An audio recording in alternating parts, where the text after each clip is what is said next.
மிக சிறப்பாக இயற்றிக் கொடுத்த அம்மா அவர்களுக்கு நன்றிகளும், வாழ்த்துக்களும். வாழ்க வளமுடன், வாழ்க வளமுடன். அதற்கும் முன்னதாக ஞானகானம், காயகல்ப கவி, காயகல்பம், உலக நல வேள்வி, இறைவணக்கம், குருவணக்கம் என அனைத்து நிகழ்வுகளையும் மிக சிறப்பாக இயற்றிக் கொடுத்த இறை சாதனை மார்க்க அருள் தொண்டர்கள் அனைவரும் அருட்பேராற்றல் கருணையினால் உடல் நலம், நீலாயுள், நிறை செல்வம், உயர் புகழ், மெய்ஞானம் ஓங்கி வாழ்க வளமுடன், வாழ்க வளமுடன், வாழ்க வளமுடன், வாழ்க வளமுடன். அடுத்த நிகழ்வாக நமக்கு ஐயா அக்கு பங்க்சரிஸ்ட் தேவராஜன் ஐயா நம்மிடையே இணைஞ்சிருக்காங்க. ஐயா அவங்க நமக்கு தொடர்ந்து இன்னைக்கு 4வது வகுப்பு ஆரோக்கியம் அவரவர் விருப்பம் அப்படின்ற டாபிக்ல முதல் பாகம் 2 பாகமா கொடுத்தாங்க. அதுக்கப்புறம் 3வதாக ஆரோக்கிய வாழ்வியல் 1, இன்னைக்கு அதே ஆரோக்கிய வாழ்வியல் 2ஆம் பகுதியாக இன்னைக்கு நமக்கு தர இருக்கிறாங்க. நோய் இல்லாமல் ஆரோக்கியமான வாழ்க்கையை நம்ம வாழ வேண்டியதன் முக்கியத்துவத்தை ஐயா அவங்க நமக்கு தொடர்ந்து கொடுத்துட்டு வராங்க. அந்த வகையில ஐயா அவங்களை நாம இறை சாதனை மார்க்கத்தின் சார்பாக வாழ்க வளமுடன் என்று வாழ்த்தி வரவேற்பதில் பெரும் மகிழ்ச்சி அடைகிறோம். ஐயா அவர்கள் இன்னைக்கு நமக்கு 7:15 வரைக்கும் தான் சிந்தனை கொடுப்பாங்க. அது வரைக்கும் நாம பயன்படுத்திப்போம். ஐயா அவர்களுடைய சிந்தனையை நாம் பயன்படுத்திக் கொள்வோம் அனைவரும். வாழ்த்துக்கள். வாழ்க வளமுடன். வாழ்க வளமுடன் ஐயா. வாழ்க வளமுடன்மா. எல்லாருக்கும் வணக்கங்க. ஏற்கனவே நான் அறிமுகப்படுத்தினதுதான். என் பேர் தேவராஜன் அக்குபஞ்சரி. நம்ம இது தொடர்ந்து 4வது மாதமா இந்த உரை நம்ம நிகழ்த்திட்டு இருக்கோம். ஆரோக்கியம் தொடர்பாக பண்ணிட்டு இருக்கோம். கடந்த 3 மாதங்களாகவும் நம்ம உரை நிகழ்த்திய பின்பும் பாத்தீங்கன்னா நிறைய அன்பர்கள் அவங்களோட சந்தேகங்களை கேட்டு தெளிவுபடுத்திக்கிட்டாங்க. அதுல அவங்களுக்கு ஆரோக்கியம் தொடர்பான விஷயங்களை நானும் பகிர்ந்துக்கிறதுல பெரும் மகிழ்ச்சி அடைகிறேங்க. வாழ்க வளமுடன்.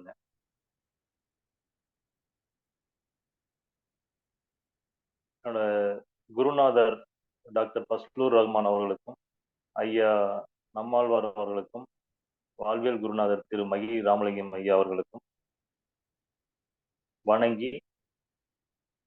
அவர்களையும் வணங்கி இந்த உரையை தொடங்குறேன். இப்போ நல்லதுங்க. நம்ம ஏற்கனவே ஒரு 3 மாதங்களா நிறைய விஷயங்கள் இங்க டிஸ்கஸ் பண்ணியிருக்கோம். இதுல முக்கியமா அக்குபஞ்சர் வாழ்வியல் நம்ம பேசுனது முழுசுமே அக்குபஞ்சர் வாழ்வியல் தான். அக்குபஞ்சர் வாழ்வியல் அப்படிங்கிறது நம்ம இயற்கைக்கு ரொம்ப மிக நெருங்கிய தொடர்புடைய ஒரு இயல்பான இயற்கையான வாழ்வியல். உடலின் மொழியை புரிஞ்சிட்டு இருந்தா எந்த ஒரு நோய்க்கும் மருந்து தேவையில்லை அப்படிங்கிறத எடுத்து சொல்லக்கூடிய ரொம்ப ஒரு அருமையான வாழ்வியல். நாங்களும் கலந்த ஒரு 8 முதல் 10 ஆண்டுகள் காலமா இந்த வாழ்வியல் இருக்கோம். எந்த ஒரு மருந்து மாத்திரைகளும் எடுக்காம வாழ்ந்துட்டு இருக்கோம். இத பலருக்கும் பகிர்ந்து நிறைய பேர் பயன்பெற்று இருக்காங்க. சிகிச்சையிலும் நிறைய பேர் பயன்பெற்று இருக்காங்க. அந்த வகையில நிறைய அனுபவங்களும் நமக்கு இருக்கு. அந்த அனுபவங்களின் கோர்வையா தான் நான் இங்க எல்லாத்துக்கும் நான் பகிர்ந்து நிறைய பேருக்கு கொடுக்க முடியுது அப்படிங்கறத இங்க ஒரு மகிழ்ச்சியோட நான் பகிர்ந்துக்கிறேன். இங்க ஆரோக்கியம் அப்படிங்கிற ஒரு நிகழ்ச்சியில கிட்டத்தட்ட ஒரு 100க்கும் மேற்பட்டவர்கள் 3 மாதமா கலந்துக்கிறதே ஒரு ரொம்ப நல்ல விஷயமா நான் பாக்குறேன். ஏன்னா இப்ப இருக்கிற வாழ்வியல்ல பாத்தீங்கன்னா ஒரு இயந்திரத்தனமான வாழ்வியல்ல எவ்வளவு பேர் தொடர்ந்து நம்ம பல்வேறு இடையூறுகளை சந்திச்சு வேலைப்பளு இன்னும் பல விஷயங்கள்ல நம்ம ஆரோக்கியத்தை தொலைச்சிட்டு மற்ற விஷயங்களை முக்கியத்துவம் கொடுத்து ஓடி ஓடி ஓடி ஆரோக்கியம்னா என்னன்னே தெரியாம மருந்துகள், மாத்திரைகள் அப்படிங்கிறத அதையும் எடுத்து உடலுக்குள்ள போட்டு கடவுளால் படைக்கப்பட்ட உடம்புக்குள்ள போட்டு உடம்ப சீரழிச்சு, ஆரோக்கியத்தை சீரழிச்சு எவ்வளோ விஷயங்கள் பண்ணிட்டு இருக்கோம் அப்படிங்கிறது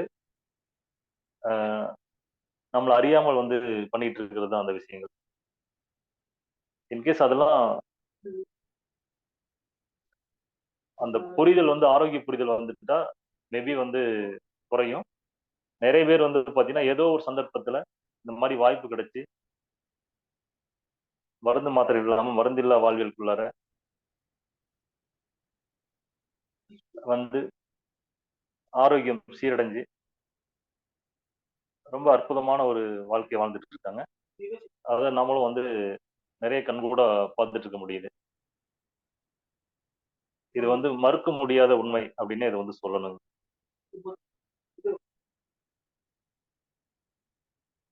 நம்ம கடந்த 3 மாசமா வந்து பசி, தாகம், ஓய்வு, உறக்கம் இந்த விஷயங்களை வந்து நம்ம பார்த்துட்டு இருக்கோம். இது ரொம்ப ஒரு முக்கியமான விஷயம். 4G அப்படின்னு வந்து நாங்க சொல்லுவோம். இது எல்லாமே உடலின் மொழிகள் தான். இது எல்லாருமே தெரிஞ்ச விஷயங்கள் தான். பட் ஆனா இதை கடைபிடிக்க முடியாம நிறைய வந்து நம்ம ஒரு மிகப்பெரிய விஷயமா இதை ஃபாலோ பண்ணவே முடியாது அப்படிங்கிற மாதிரி ஒரு சூழ்நிலையிலையும் ஒரு சமூக கட்டமைப்புலையும் நம்ம வந்து ஓடிட்டு இருக்கோம். சில பேருக்கு வந்து வேலைப்பளு, சில பேருக்கு வந்து இயலாமை, சில பேருக்கு வந்து பாத்தீங்கன்னா நான் இருக்கிற இடத்துல இதெல்லாம் பண்ண முடியாது அப்படிங்கிறது. இந்த மாதிரி ஒவ்வொருத்தருக்கும் ஒவ்வொரு காரணம் இருக்கலாம். நம்ம எந்த அளவுக்கு உடலின் மொழிகளை வந்து பாத்தீங்கன்னா மறுத்து அதை கடைபிடிக்காம ஆப்போசிட்டா போறோமோ அந்த அளவுக்கு வந்து அதோட ஆரோக்கிய சீர்கேடை வந்து நம்ம கண்டிப்பா வந்து அனுபவிச்சுதான் ஆகணும். அதுல வந்து மாற்றமே கிடையாது அப்படிங்கிறது 100% வந்து உண்மை. இது ஒத்துக்க முடியாட்டியும் வந்து பாத்தீங்கன்னா மறுக்க முடியாத உண்மை அப்படின்னு ஏத்துக்கிட்டு தான் ஆகணுங்க. இதுக்கு வந்து வேற ஆப்ஷனே கிடையாது. நம்ம அந்த அளவுக்கு வந்து பாத்தீங்கன்னா ஹெல்த் வந்து ஸ்பாயில் பண்ணி வச்சிருக்கோம். யாரெல்லாம் வந்து இதை முறையா வந்து கடைபிடிக்கிறாங்களோ அவங்களுக்கு வந்து பாத்தீங்கன்னா இதுல எந்த பாதிப்பும் இல்லாம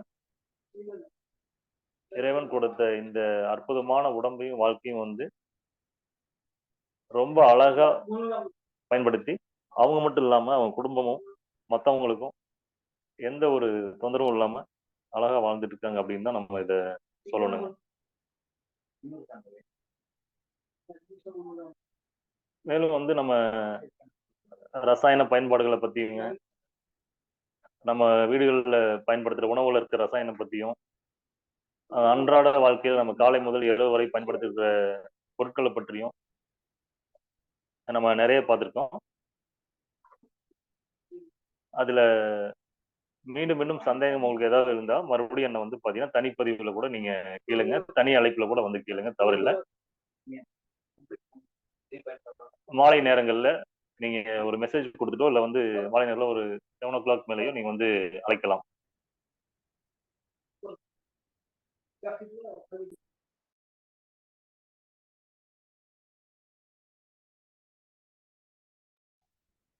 ஐயா வாழ்க வளமுடன் ஐயா.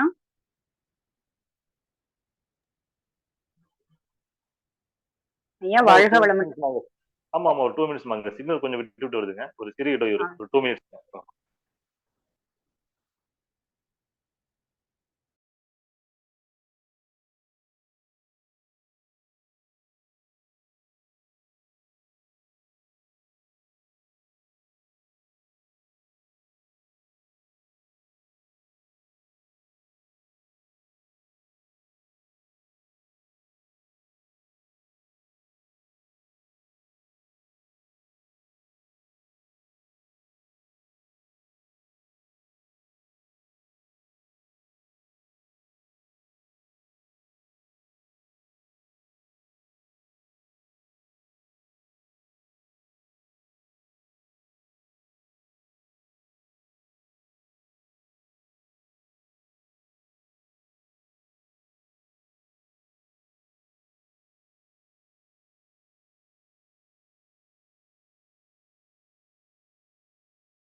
வாழ்க வளமுடன் ஐயா.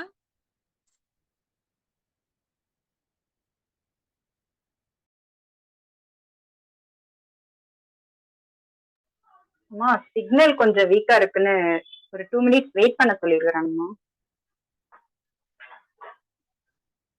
சரிங்கம்மா.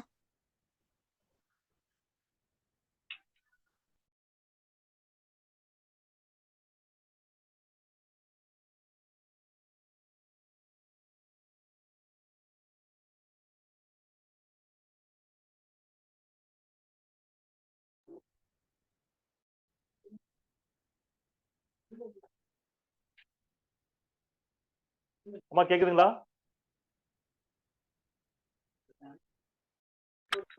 ஐயா கேக்குதுங்க ஐயா. நல்லதுங்கம்மா. மன்னிக்கணுங்க, ஒரு சிறு இடம் இருங்க, மன்னிக்கணும். நல்லதுங்க. ஆமா. வாழ்க வளமுடன்மா. இந்த மாதிரி அக்குபஞ்சர் அப்படிங்கிறது வந்து பாத்தீங்கன்னா பேக்ரவுண்ட்ல மட்டும் கொஞ்சம் சின்ன சவுண்ட் கேக்குதுங்க ஐயா. கொஞ்சம் ஒரு நிமிஷம், ஒரு நிமிஷம்.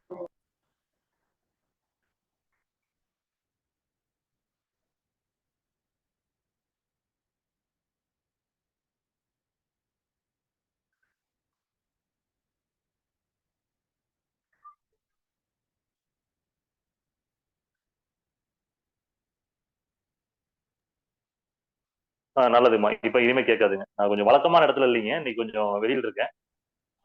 சரி, நம்ம நிகழ்வு வந்து கண்டிப்பா கண்டிப்பா நடத்தி கொடுக்கணும் அப்படிங்கிறதுனால வந்து நான் பண்ணி கொடுக்குன்னு சொல்லிட்டு வேற ஒன்று. நல்லதுங்க. சரி, நம்ம தொடரலாங்க. நல்லதுங்க, நல்லதுங்க. வாழ்க வளமுடனுங்க. நம்ம இந்த அக்குபஞ்சர் என்ன அப்படின்னு சொல்லணும், கொஞ்சம் சிம்பிளா பார்த்துடலாங்க. நம்ம அக்குபஞ்சர் அப்படிங்கிறது வந்து பாத்தீங்கன்னா பிரபஞ்ச சக்தியிலேயே இருக்கிறத நம்ம வந்து உடலுக்கு வந்து கிரகித்து கொடுக்கறத ஒரு விஷயம் தான் அக்குபஞ்சர் அப்படிங்கிறத நம்ம புரிஞ்சுக்கணும். அண்டத்தில் உள்ளதுதான் பிண்டத்தில் இருக்கு அப்படிங்கிறத நம்ம தொடர்ந்து நம்ம வந்து சொல்லிட்டு இருக்கோம். பஞ்சபூதங்கள் என்ன இருக்கோ அதுதான் வந்து உடம்புலயும் இருக்கு. உடம்புலயும் பஞ்சபூதங்கள் இருக்கு, பிரபஞ்சத்திலயும் வந்து பஞ்சபூதங்கள் இருக்கு. அதனால நம்ம பிரபஞ்சத்துல என்ன நடந்துட்டு இருக்கோ அதை வந்து அப்படியே நம்ம வந்து அக்செப்ட் பண்ணிக்கிறோம் அப்படின்னா நமக்கு எந்த தொந்தரவும் இல்லைங்க. எப்பவுமே எந்த தொந்தரவும் கிடையாது. உதாரணத்துக்கு வந்து பாத்தீங்கன்னா நம்ம நல்லா வெயில் அடிச்சிட்டு இருக்கு, அந்த நேரத்துல வந்து ஏசியை போட்டு உட்காந்துருக்கோம் அப்படின்னு வச்சுங்களேன், நம்ம இயற்கையோட எனர்ஜி இருக்குல்ல அப்படின்னு அர்த்தம். வெளியில் நல்ல மழையும் குளிர் அதிகமா இருக்குன்னா நம்ம கொஞ்சம் கொஞ்சமா நம்ம உடல் வந்து அதுக்கு தகவல் வச்சுக்கும். பட் நம்ம அதை விடாம வந்து பாத்தீங்கன்னா நம்ம அந்த காலநிலையை ஏத்துக்காம நம்ம உடம்பையும் அதையும் தனித்தனியா வச்சிருக்கும் போது தான் பாத்தீங்கன்னா ஏற்றுக்கொள்ளும் தன்மையை வந்து நம்ம தடுத்து, எக்ஸாம்பிள் பாத்தீங்கன்னா ஒரு ஜர்க்கின் போட்டோ இல்ல வந்து பாத்தீங்கன்னா வீட்டுல வந்து ஹீட்டர் போட்டோ இருக்கும் அப்படின்னா இயற்கைக்கு ஆப்போசிட்டா இருக்கும்னு அர்த்தம். அந்த மாதிரி இருக்கும்போது கண்டிப்பா வந்து பாத்தீங்கன்னா உடம்புல வந்து கழிவுகள் வெளியேற்றம் வந்து ரொம்ப சிரமப்படும். இயல்பா நடக்கக்கூடிய விஷயங்கள் நடக்காது. இப்போ வெயில் அதிகமா அடிக்குதுன்னா உடம்புல வந்து வியர்வை அதிகமா வரும். வியர்வை அப்படிங்கிறது ஒரு கழிவு தாங்க. அது வெளியேறதுக்கு நம்ம வந்து அனுமதிக்கணும். அதை அனுமதிக்காத பட்சத்துல வந்து பாத்தீங்கன்னா கண்டிப்பா உடம்பு அதுக்கு எப்போ ஒவ்வாமை அதிகமாகுதோ அந்த டைம்ல வந்து பாத்தீங்கன்னா இதுக்கு மேல உடம்புல கழிவுகள் வந்து சேர்த்து வைக்க முடியாது அப்படிங்கிற பட்சத்துல ஒரு ஃபோர்ஸ் தான் வந்து பாத்தீங்கன்னா வெளியேற்றும். ஒரு அதிகப்படியான டெம்பரேச்சர் அதிகமாகி காய்ச்சல், வைரல் ஃபீவர் அந்த மாதிரி சொல்றோம் இல்லைங்களா, அந்த மாதிரி வந்து வெப்பத்தை அதிகப்படுத்தி ரொம்ப வேகமா வெளியேற்றும். வாந்தி, பேதி இந்த மாதிரி விஷயங்கள்லாம் நடக்கும். இதெல்லாம் தொடர்ந்து நம்ம உள்ளுக்குள்ளேயே கழிவு அடக்கி வைக்கும் போது இந்த மாதிரிலாம் நடக்கும். இதெல்லாம் நம்ம வந்து புரிஞ்சுக்கணும். இப்போ உதாரணத்துக்கு ரொம்ப அதிகமா வெயில் அடிக்குதுன்னா மழையும் புயலும் அதிகமா வருது இல்லைங்களா, சேம் அதே மாதிரிதான் மழையும் புயல் எந்த அளவுக்கு அதிகமா இருக்கும், மறுபடியும் வெயிலும் அந்த அளவுக்கு இருக்கும். இதெல்லாம் இயற்கை வந்து தன்னை வந்து சமநிலைப்படுத்தி தகவமைச்சுக்கிட்டே இருக்கும். அதே மாதிரிதான் நம்ம உடலுங்க. இயல்பா வந்து கண்டிப்பா வந்து அதுக்கு உண்டான வேலை வந்து நடக்கும். நம்ம அதை வந்து அமைதியா அனுமதிக்கணும். அதுதான் வந்து இயற்கை நமக்கு வந்து சொல்ற விஷயம். பட் நம்ம அதை அனுமதிக்காம அதை தவறா புரிஞ்சுக்கிட்டு ஒரு தற்காலிகமான தொந்தரவுக்கு ஒரு தீர்வை தேடணும் அப்படிங்கிற பேர்ல நம்ம வந்து ரசாயனங்கள் உள்ள போடும்போதுதான் கடுமையான பிரச்சனைகளுக்கும் நீண்ட கால தொந்தரவுகளுக்கும் உடல் உறுப்புகள் சேதாரத்துக்கும் நிறைய வாய்ப்புகள் நம்ம வந்து நம்மளே ஏற்படுத்தி கொடுக்குறோம். அதனால முடிஞ்ச வரைக்கும் பஞ்சபூதங்களோட இணைஞ்சு இருக்கிறது ரொம்ப ரொம்ப ரொம்ப நல்லதுங்க. அதாவது என்ன கிளைமேட் இருக்கோ அதுக்கு ஒத்து போகணும். நம்ம வெயில் அடிக்குதுன்னா வந்து நம்மலாம் காப்பாத்துறதுக்கு தான் வந்து ஒவ்வொரு சீதோஷண நிலையும் வந்து பாத்தீங்கன்னா அந்த மாறும்போது வர்ற காய்ச்சல், சளி, ஆஹ் வாந்தி, பேதி இது எல்லாமே அந்த கிளைமேட் சேஞ்ச் ஆகும்போது இப்போ எக்ஸாம்பிளுக்கு வந்து பாத்தீங்கன்னா யாருக்காவது காய்ச்சல் வந்துருச்சுன்னாவோ சளி பிடிச்சாவோ சாதாரணமா சொல்லிட்டு போவாங்க, கிளைமேட் சேஞ்ச் ஆகுது அதனால இந்த தொந்தரவு அப்படிம்பாங்க. பட் அது வந்து அதுதான் உண்மை. அதை வந்து ஏத்துக்காம அதுக்கு மருத்துவம் பார்க்கறது தான் வந்து ஒரு தீய விஷயமா வந்து நம்ம அண்டர்ஸ்டாண்ட் பண்ணிக்கணும். ஏன்னா அதை அனுமதிக்காதப்பதான் தொந்தரவு வந்து ஸ்டார்ட் ஆகுது. ஏன்னா இப்போ மழையோ வெயிலோ புயலோ அடிக்கும்போது நம்ம அதை வந்து ஸ்டாப் பண்ண மாட்டோம், ஸ்டாப் பண்ண முடியாது. அது நடக்கும்போது முடியல என்ன ஆகும் பாத்தீங்கன்னா ஊர்ல இருக்க எல்லா கழிவும் அடைச்சு போய், எக்ஸாம்பிள் நீங்களே திங்க் பண்ணி பாருங்க. ஜஸ்ட் ஒரு நீங்க வீட்டு பக்கத்துல ஒரு அடைப்பு இருக்குனாவோ இல்ல வந்து பாத்தீங்கன்னா எங்க டிச்சில் அடைச்சிருக்குனாவோ எங்கேயாவது நீண்ட நாளா வந்து கொட்டிட்டே இருப்பாங்க, குப்பை கொட்டிட்டே இருப்பாங்க, அந்த இடத்துல அடைச்சிட்டு சாக்கடை துர்நாற்றம் பயங்கரமா இருக்கும். ஒரே ஒரு பெருமழை வெள்ளம் வரும், வந்து அத்தனையும் அடி சுத்தம் பண்ணிட்டு போயிருங்க. அதெல்லாம் எங்க இருக்குன்னு அந்த சோடே இருக்காது. அடிச்சு கொண்டு போய் எங்க சேர்க்கணுமோ அந்த இடத்துல கொண்டு போய் சேர்த்துடும். எங்கேயாவது ஒரு தேவையில்லாத இடத்துல ஒரு பெருங்குழியிலையோ ஆஹ் இல்ல ஒரு குளங்குட்டையிலையோ அந்த மாதிரி சேர்த்து மண்ணோட மண்ணா கலந்து அதை ஃபில்டர் பண்ணி இயற்கை தன்னைத்தானே தவம் வச்சுக்கும். நம்ம என்ன ஒரு அட்டூழியம் பண்ணாலும் சரி, நம்ம வந்து நிலத்துல வந்து ஆசிட்ட ஊத்துறோம், என்னென்னமோ வேலைகள் செய்யறோம். நல்லா நினைச்சு பாருங்க, ஒரு பெருமழை வெள்ளம் புயல் அப்படிங்கிறது விஷயம் நடக்கும்போது பாத்தீங்கன்னா அத்தனையுமே வந்து சமநிலை அடைஞ்சிரும். அதே மாதிரிதாங்க நம்ம உடம்பும். நல்ல காய்ச்சல் அடிக்கும், நல்ல சளி பிடிக்குது, பயங்கரமா வந்து ஒரு உடல் உறுப்புகள் வலி ஏற்படுது அப்படின்னா அந்த இடத்துல நல்ல விஷயம் நடக்குது அப்படின்னு நம்ம புரிஞ்சுக்கணும். அது நடந்து முடிஞ்சு அனுபவிச்சு நீங்க அதை கடந்து வரும்போது பாத்தீங்கன்னா உங்கள் உடல்ல வந்து கழிவுகள் அப்படிங்கிறதே இருக்காது, தேக்கமே இருக்காது. நம்ம அதெல்லாம் தவறா புரிஞ்சுட்டு அதுக்கு மருந்து மருந்து எடுத்து நம்ம எப்ப நம்ம ஸ்டாப் பண்ணி உள்ளுக்குள்ளேயே வச்சுக்கிறோம் போதெல்லாம் அப்பதான் வந்து அங்க தொந்தரவே வந்து ஸ்டார்ட் ஆகும். இதை வந்து அக்குபஞ்சர் வந்து ரொம்ப அருமையா வந்து விளக்கும். நீங்க வாய்ப்பு கிடைக்கும் போதெல்லாம் அக்குபஞ்சர் தொடர்பான விஷயங்களை வந்து கத்துக்கிறதுக்கோ இல்ல ஒரு நாள் 2 நாள் வகுப்புகள் நடக்கும் போதோ யாருக்கெல்லாம் வாய்ப்பு இருக்கோ நீங்க நீங்க ஒரு 2 டேஸ்லயே வந்து ஓரளவுக்கு அண்டர்ஸ்டாண்ட் பண்ணிக்கலாம். நீங்க அடிப்படை வந்து தெரிஞ்சுக்க முடியும். அது இயல்பா வந்து உங்க குடும்பத்துக்கு வந்து நீங்க ஒரு விஷயம் சின்ன சின்ன தொந்தரவு ஏற்படும் போது நீங்க புரிஞ்சுக்கிறதுக்கு ஒரு நல்ல வாய்ப்பா இருக்கும். காய்ச்சல் ஏன் வருது, சளி ஏன் பிடிக்குது, தலைவலி ஏன் வருது, கைகால் ஏன் வலிக்குது, இடுப்பு ஏன் வலிக்குது, வயிறு ஏன் வலிக்குது, சின்ன சின்ன நோய்கள்லாம் ஏன் வருது, உதாரணத்துக்கு மஞ்சக்காமலை ஏன் வருது, சுகர் ஏன் வருது அப்படிங்கிற விஷயம்லாம் உங்களை அடிப்படையிலே நீங்க வந்து தெரிஞ்சுக்க முடியும்.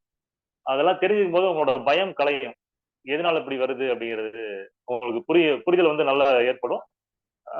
எந்த மாதிரி உணவுகள் எடுத்துக்கணும், எந்த ரசாயனங்களை வந்து தவிர்க்கணும், நம்ம எந்த மாதிரி சாப்பிடணும், எந்த மாதிரி தூங்கணும், எந்த நேரத்துல எல்லாம் செய்யணும் அப்படிங்கிற விஷயங்கள் உங்களுக்கு தெளிவா கிடைச்சிடும். அதுக்கு அக்குபஞ்சர் வந்து பாத்தீங்கன்னா ரொம்ப உதவியா இருக்கும் உங்களுக்கு. ஏன்னா உடல்ல இருக்க சக்தி ஓட்ட புள்ளிகளை தூண்டுறது மூலமாவே பஞ்சபூதம் சக்திகள் வந்து சமநிலை அடைஞ்சு உங்களோட உடல் உறுப்புகளும் சீரா இயங்குறதுக்கு ஒரு நல்ல வாய்ப்பை வந்து அக்குபஞ்சர் வந்து ஏற்படுத்தி கொடுத்துட்டு இருக்கு. இது வந்து இன்னைக்கு நேத்து இல்லைங்க, 8000 வருஷத்துக்கு முன்னாடியே நம்ம பயன்படுத்திட்டு இருந்த ஒரு விஷயம். இதுக்கான ஓலைச்சுவடிகள் ஆதாரங்கள் எல்லாமே வந்து பாத்தீங்கன்னா சீனால இருக்கு, இன்னமும் இருக்கு. சீனால ஒரு தாவோ அப்படிங்கிற அமைப்பை சார்ந்தவங்க அப்படின்னு அவங்க சொல்லுவாங்க. அந்த ஒரு மஞ்சள் நதிக்கரையோரம் வாழ்ந்துட்டு இருக்கவங்க இன்னமும் வந்து பாத்தீங்கன்னா எந்த ஒரு மருந்து மாதிரி எல்லாம் வாழ்ந்துட்டு இருக்காங்க. அவங்க தாவோ அப்படிங்கிற அமைப்பு அவங்க ஏற்படுத்தி வச்சு அவங்க மருந்து மாத்திரை இல்லாத வாழ்க்கை வாழ்ந்துட்டு இருக்கிறத உலகத்துக்கு தெரிவிச்சிட்டு இருக்காங்க. அதோட டீட்டெயிலும் வந்து பாத்தீங்கன்னா எல்லாமே பகிர்ந்து வச்சிருக்காங்க. இது உலகம் ஃபுல்லா ஒரு தெரிஞ்ச விஷயம். எல்லாமே வந்து பாத்தீங்கன்னா அதை விட பழமையான மருத்துவ முறைகள் நம்ம ஊர்ல இருக்கு. எல்லாமே இங்க இருந்து போனதும் அங்க இருந்து வந்து எல்லாமே அந்த மாதிரிதான் இருந்திருக்கும் கண்டிப்பாங்க. பழங்காலத்துல ஓலைச்சுவடியில ஆரம்பிச்சு அதுல என்ன இருக்குன்னு பாத்தீங்கன்னா முதல்ல கல் மூலமா வந்து சிகிச்சை பண்ணது, அப்புறம் இரும்பு மூலமா சிகிச்சை பண்ணது, இந்த மாதிரி ஒவ்வொரு மரம் மூலமா சிகிச்சை பண்ணது, இந்த மாதிரி ஒவ்வொரு பொருளையும் மாறி மாறி மாறி பயன்படுத்தி படிப்படியா ஒரு முன்னேற்றம் வந்து இப்போ நம்ம சமீபத்துல ஒரு ஊசி மூலமா தூண்டுறவங்க பண்ணிட்டு இருக்காங்க, விரல் மூலமாவும் தூண்டுதல் பண்ணிட்டு இருக்காங்க. இது 2 முறை வந்து பாத்தீங்கன்னா ரொம்ப அருமையா பலனளிக்கக்கூடிய முறை. இதுல எவ்வளவு பேர் வந்து இந்த சிகிச்சையை பயன்படுத்தியும் தெரியல. பட் ஆனா உங்களோட உடல் தொந்தரவுகளுக்கு இதை பயன்படுத்தி பாத்தீங்கன்னா கண்டிப்பா வந்து ஒரு நல்ல மாற்றம் கிடைக்கும். சக்தி ஓட்ட புள்ளியில் தூண்டுறது மூலமாவே உங்க கழிவுகள் வெளியேற்றப்படும். பசி, தாகம், ஓய்வு, உறக்கம் இந்த விஷயங்கள் வந்து ரொம்ப சீரா இருக்கும். கழிவுகள் வெளியேறி இதெல்லாம் சீரா இருக்கும் போதே வந்து பாத்தீங்கன்னா உங்க உடம்புல கழிவு தேக்கம் இருக்காது, உடம்பு சீரடைஞ்சிருங்க. ரெண்டே விஷயம் தான் உடம்புல நடந்துட்டு இருக்கும். உட்கிரகித்தல், வெளித்தள்ளுதல். நீங்க சாப்பிடுற பொருளை வந்து உள்வாங்கி அதுல இருக்க சத்துக்களை பிரிச்சு உடம்புக்கு கொடுத்து எனர்ஜியா பயன்படுத்தி அந்த விஷயம் நடந்துட்டு இருக்கும். வெளித்தள்ளுதல், நம்ம சாப்பிடுற உணவு கழிவுகள்லாம் வெளித்தள்ளுதல். இந்த ரெண்டு விஷயம் நடந்துட்டு இருக்கும். இதுக்கு உயிர் சக்தி வந்து ரொம்ப இம்பார்ட்டன்ட். எந்த அளவுக்கு உயிர் சக்தி வந்து பலமா இருக்கோ அந்த அளவுக்கு வந்து பாத்தீங்கன்னா நம்ம உடம்பு வந்து ஆரோக்கியமா இருக்கும். இந்த விஷயத்தை புரிஞ்சுக்கிறதுக்கு நீங்க இந்த மாதிரி சிறு சிறு வகுப்புகள் இருக்கு, அதை அட்டன் பண்ணியும் பண்ணலாம். வாய்ப்பு உள்ளவங்க இல்ல 1 இயர் டிப்ளமோ இருக்கு, அதையும் நீங்க பயன்படுத்தி படிச்சுக்கலாம். அட்லீஸ்ட் வந்து நீங்க உங்க பக்கத்துல இருக்க ஒரு அக்குபஞ்சரிஸ்ட உங்களுக்கு ஏதாவது தொந்தரவு ஏற்படும் போது போய் சிகிச்சை எடுத்துட்டு அவங்க மூலியமாவும் நீங்க வந்து தெரிஞ்சுக்கலாம். அடிப்படை என்ன அப்படிங்கிற விஷயம் கூட நீங்க வந்து தெரிஞ்சுக்கலாம். வேற நம்ம நிறைய 2-3 மாசம் பார்த்திருக்கோம். எந்த ஒரு நோய்க்கும் நம்ம உடல் உறுப்புகளை வெட்டி எறிகிறது வந்து தீர்வு கிடையாது. அந்த உறுப்புகள் எதனால அந்த மாதிரி ஆச்சு, அதோட தொந்தரவு என்ன, அதை எப்படி சீர்படுத்துது, அதோட மூல காரணம் என்ன அப்படிங்கிறது தெரிஞ்சு சிகிச்சை பண்ணா மட்டும்தான் அந்த உறுப்புகள் காப்பாற்றப்படும், நம்ம உடம்பு வந்து காப்பாற்றப்படும், உயிர் சக்தி நல்லா வேலை செய்ய தூண்டுதல் கிடைக்கணும். இது எல்லாமே நடக்கணுங்க. நம்ம ஜஸ்ட் வந்து ஒரு பிரச்சனை ஆச்சுன்னா உடம்ப கத்தி வச்சு கிழிச்சு இருக்கிறதெல்லாம் வெட்டி தீசி எறிஞ்சிட்டாக்க சரியா போயிடும் அப்படிங்கிற மாதிரி எதுவும் கிடையாது. அது ஒரு மருத்துவ முறை அப்படின்னு சொல்லவும் முடியாது. ஒரு முழுமையான மருத்துவ முறை நம்ம வந்து சொல்ல முடியாது. இப்போ எக்ஸாம்பிளுக்கு வந்து பாத்தீங்கன்னா கர்ப்பப்பையில ஒரு கோளாறு, கர்ப்பப்பை வெட்டி வீசிடலாம். குடல்வால்ல ஒரு பிரச்சனை ஏற்படுது, அதை வெட்டி வீசிடலாம். கை, கால், விரல்கள் இந்த மாதிரி தொந்தரவு இருக்கும், அதெல்லாம் வெட்டி வெட்டி வீசிட்டே இருக்கும். இதே நம்ம வந்து கண்ணு பிரச்சனைனா கண்ணை நோண்டி எடுத்து வெளியே எடுத்துட்டோம். இந்த மாதிரி ஒரு தொந்தரவுக்கு வந்து பாத்தீங்கன்னா வெட்டி வீசுறது ஒரு தீர்வு கிடையாது. அது மீண்டும் மீண்டும் அடுத்தடுத்த உறுப்புகள் வந்து சேதப்படுத்திட்டு தான் இருக்கும். இது கேட்டிருக்க எல்லாருக்குமே நல்லா தெரியும். நிறைய சர்க்கரை வியாதி அப்படிங்கிற பேர்ல விரல்கள் வெட்டி, கை கால்களை வெட்டி எவ்வளவு துன்பப்படுறாங்க அப்படிங்கிறது தெரிஞ்ச விஷயம் தான். அதுல அந்த மருத்துவ முறை நம்ம எப்படி எடுத்துக்கணும்னா, கத்தி வந்து எவ்வளவுதான் வந்து சயின்ஸ், அறிவியல் அப்படின்னு நம்ம ஒரு முன்னேற்றம் இருந்தாலும் நம்ம சொல்ற ஒரு விஷயம் தாங்க. கத்தி தங்கத்திலே இருந்தாலும் வந்து பாத்தீங்கன்னா கழுத்தெடுத்துக்க முடியாது இல்லைங்களா? அந்த மாதிரிதான் நம்ம வந்து எடுத்துக்கணும் அது. அதனால ஒரு ஆரோக்கியமான வாழ்க்கைக்கு இயற்கையோட இயந்த இயல்பான ஒரு வாழ்க்கை தான் நமக்கும் நல்லது, நம்ம குடும்பத்துக்கும் அடுத்தடுத்து வர சந்ததிகளுக்கும் ரொம்ப ரொம்ப ரொம்ப நல்லதுங்க. இன்னொன்னு, இந்த சர்க்கரை வியாதி அப்படிங்கிற பேர்ல வந்து மருத்துவம் பார்த்துட்டு இருக்கவங்க வந்து தொடர்ந்து வந்து சப்பாத்தி சாப்பிடுங்க, கோதுமை சாப்பிடுங்க அப்படிங்கிறவங்க அந்த மாதிரி யாராவது உங்களுக்கு அட்வைஸ் பண்ணா தயவு செஞ்சு நீங்க வந்து கேளுங்க, சொல்றவங்கள்ட்டே கேளுங்க.